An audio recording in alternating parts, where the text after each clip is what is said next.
Why are we suffering? Why is this happening to me? It's the question we all ask when life doesn't go the way we planned. We pray, we trust in God, but sometimes it feels like no matter how strong our faith is, suffering finds its way in. So why does God allow this? Why do we go through pain, especially when we've done nothing wrong? What if there's a deeper purpose we can't yet see? Today, we're looking at a man who knew suffering all too well. His name was Job, and he was a man who seemed to have it all.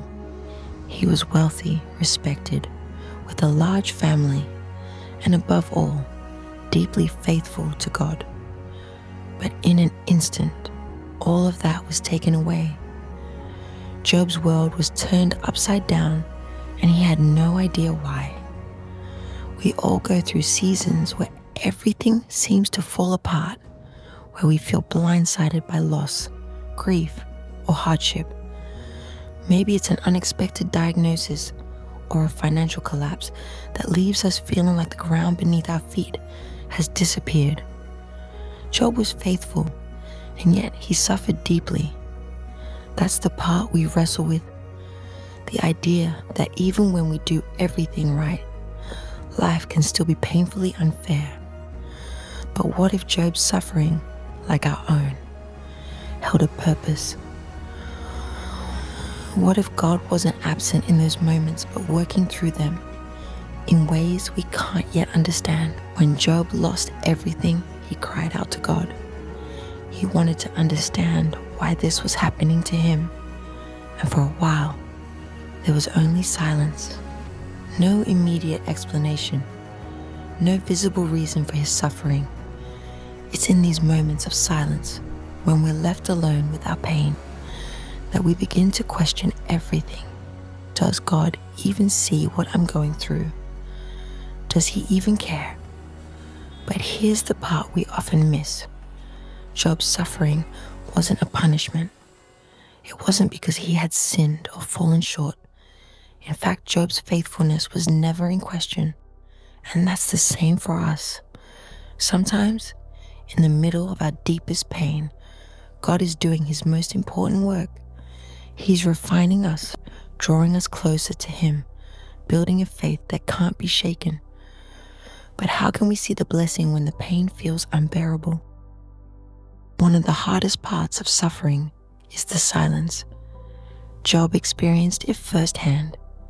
He called out to God, but there was no immediate answer. It felt like heaven was closed, like his prayers were lost. And maybe you felt that too. But here's what we learn from Job's story. Silence doesn't mean absence. God was there all along. The silence was part of the process. It was preparing Job's heart for something deeper. In our own suffering, when we feel abandoned, God is often closest. He is working in ways we can't yet understand. It's in these moments that we learn to trust God, not because of what he gives us, but simply because of who he is.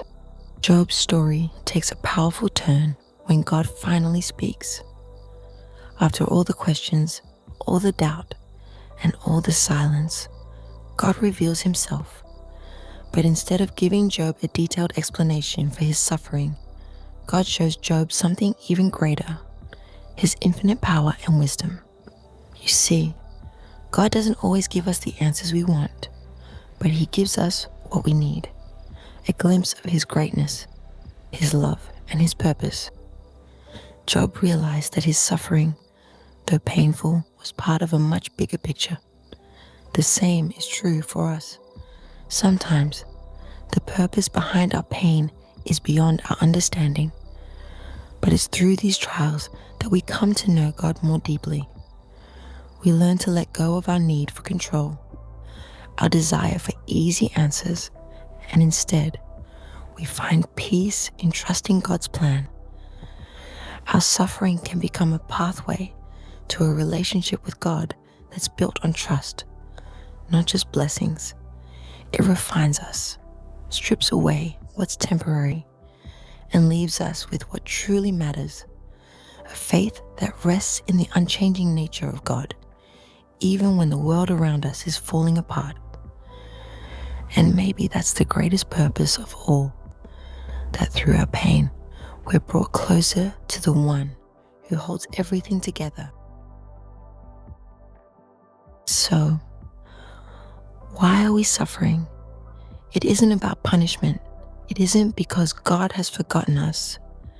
Job's story ends with restoration, but more importantly, it ends with a renewed understanding of who God is.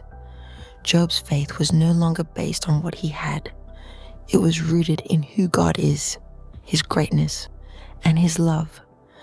And that's the invitation for each of us, to trust that our pain, our questions, and even God's silence are part of a greater story.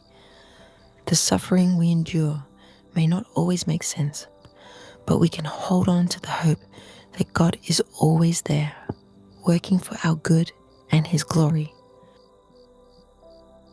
So when you feel lost, when the pain feels unbearable, remember, God is not done with your story. Just like Job, there is purpose in your struggle, and there is hope beyond the pain. Trust in him and know that you are never alone. He is always with you, even in the silence.